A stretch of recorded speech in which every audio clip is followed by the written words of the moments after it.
আজকে শেখ হাসিনার পতনের কারণে আমরা আবার আমাদের সার্বভৌমত্ব পুনরুদ্ধার করতে পেরেছি এবং আমিও আল্লাহর রহমতে আপনাদের সামনে বাংলাদেশে ফিরে আসতে পেরেছি।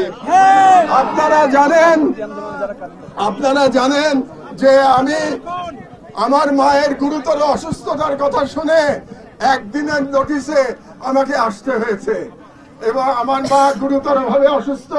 তিনি 6 বছর একাকী জীবন যাপন করতে বাধ্য হয়েছেন। এখন জীবন মৃত্যুর সন্ধিক্ষণে তিনি হাসপাতালে আছেন। আর তার সঙ্গে আমার মাথার উপরে আপনারা জানেন বিগত সরকার 100-এরও অধিক মামলা দিয়ে গেছে এবং আমার লয়ার এখন পর্যন্ত 107টি মামলা হিসাব আমাকে পাঠিয়েছে।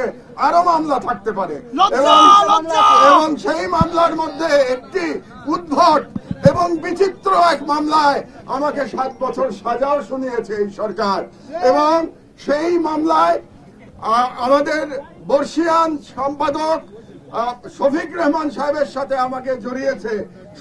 শফিক ভাই খুব ভালো করেই জানেন যে ওই মামলার সাথে আমার বিন্দু মাত্র সংশ্লিষ্টতা নাই। তারপরেও শেখ হাসিনা তার বিদ্বেষ চরিতার্থ করার জন্য আওয়ামী আদালতকে দিয়ে আমাকে 7 বছরের জেল দিয়েছে। এর বাইরেও আমি শুনতে পেয়েছি আমার নামে গোটা 5 অ্যারেস্ট ওয়ারেন্টও অপেক্ষা করছে। আমার মায়ের অসুস্থতা এবং আমার সাজা এবং অ্যারেস্ট ওয়ারেন্ট এই পরিস্থিতি বিবেচনা করে আমি আজকে রাজনৈতিক বিষয়ে বক্তব্য দেওয়া সমীচীন মনে করছি না।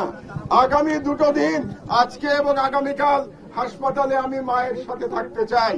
রোববারে ইনশাআল্লাহ আমি নিম্ন আদালতে গিয়ে হাসিনার দেওয়া সাজা এবং অ্যারেস্ট ওয়ারেন্টের মোকাবেলা করব।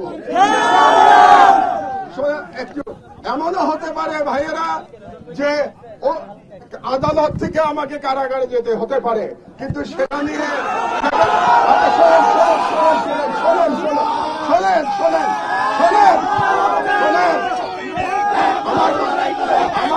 আমার